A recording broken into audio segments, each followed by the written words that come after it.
thank you, dear friends, from the bottom of my heart for such a loving and spirited welcome. And thank you, Mr. President, for your kind invitation to me, which I am so honored to accept. I also want to express a special thanks to you, Shmuley, who for 11 years served as rabbi here at Oxford. You and I have been working so hard to form Heal the Kids, as well as writing our book about childlike qualities. And in all of our efforts, you have been such a supportive and loving friend. Thank you.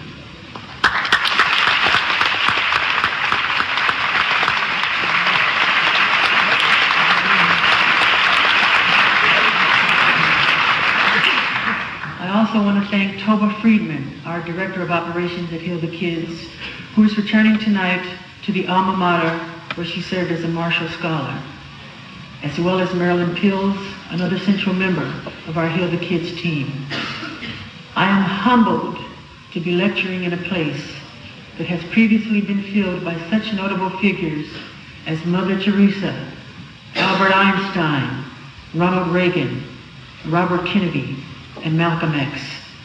I've even heard that Kermit the Frog made an appearance here. And I've always felt a kinship with Kermit's message that it's not easy being green.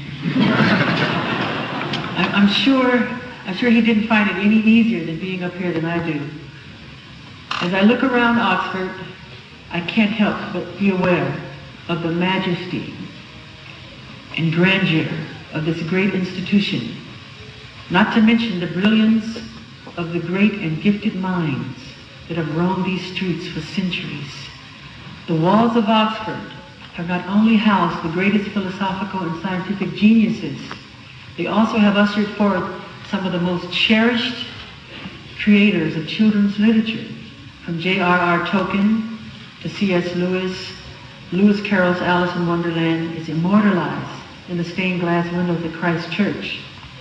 And even one of my fellow Americans, the beloved Dr. Seuss.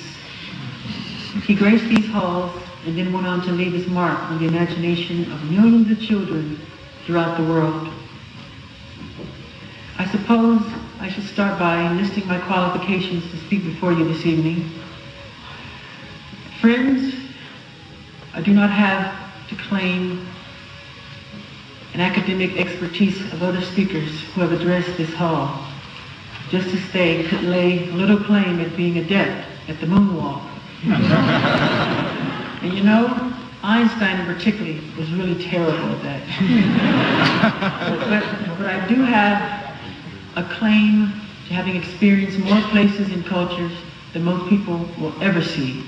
Human knowledge consists not only of libraries and parchments and ink, it also comprises of the volumes of knowledge that are written on the human heart, chiseled on the human soul, and engraved on the human psyche. And friends, I've encountered so much in this short lifetime of mine that I still cannot believe that I am only 42. I often tell Shmuley that in so years, I'm sure that I'm at least 80. And tonight, I even walk like I'm 80. So please hearken to my message, because what I have to tell you tonight can bring healing to humanity and healing to our planet.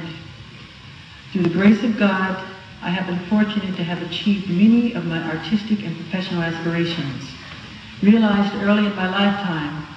But these, friends, are accomplishments, and accomplishments alone are not who I am. Indeed, the cheery 5-year-old who belted out Rockin' Robin and Ben to adoring crowds was not indicative of the boy behind the smile. Tonight, I come before you less as an icon of pop, whatever that means, anyway, and more as an icon of a generation that no longer knows what it means to be children. All of us are products of our childhood, but I am the product of a lack of a childhood, an absence of that precious and wondrous age when we frolic playfully without a care in the world, basking in the adoration of parents and relatives, where our biggest concern is studying for that big spelling test come Monday morning. Those of you who are familiar with the Jackson 5 know that I began performing at the tender age of 5, and that ever since then, I haven't stopped dancing or singing. But while performing and making music undoubtedly remain as many of my greatest joys. When I was young, I wanted more than anything else to be a typical little boy.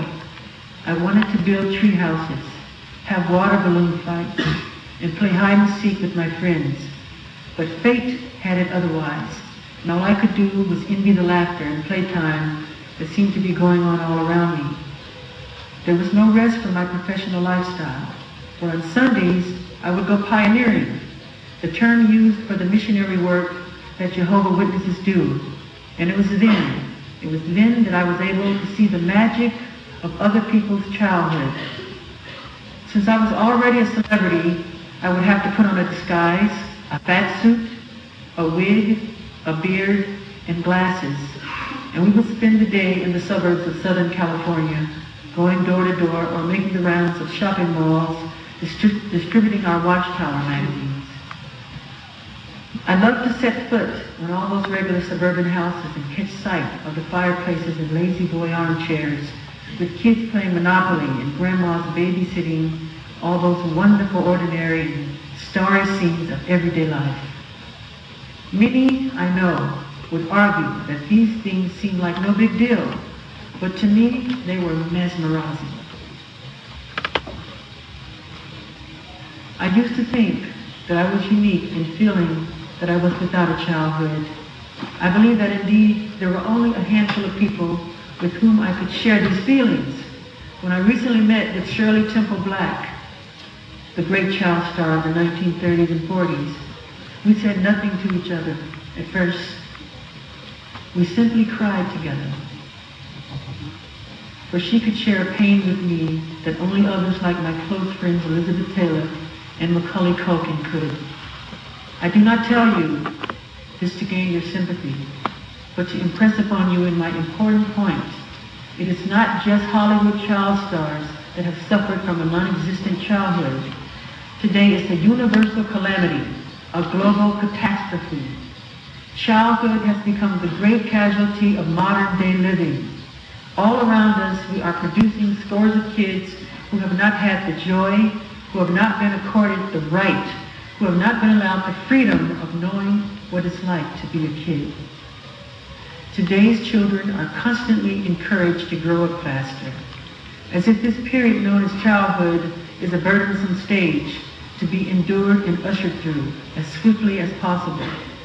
And on that subject, I am certainly one of the world's greatest experts. Ours is a generation that has witnessed the abrogation of the parent-child covenant. Psychologists are publishing libraries of books detailing the destructive effects of denying one's children the unconditional love that is so necessary to the healthy development of their minds and character. And because of all the neglect, too many of our kids essentially have to raise themselves. They are growing more distant from their parents, grandparents, and other family members, as all around us the indestructible bond that once glued together the generation unravels. This violation has bred a new generation, Generation O, let's call it Generation O, that has now picked up the torch from Generation X. The O stands for a generation that has everything on the outside: wealth, success, fancy clothing, and fancy cars, but an aching emptiness on the inside. That cavity in our chest, that barrenness at our core, that void in our center, is the place where the heart's want beats and which love once occupied. It's not just the kids who are suffering, it's the parents as well. But the more we cultivate little adults in kids' bodies, the more removed we ourselves become from our own childlike qualities. And there's so much about being a child that is worth retaining in adult life.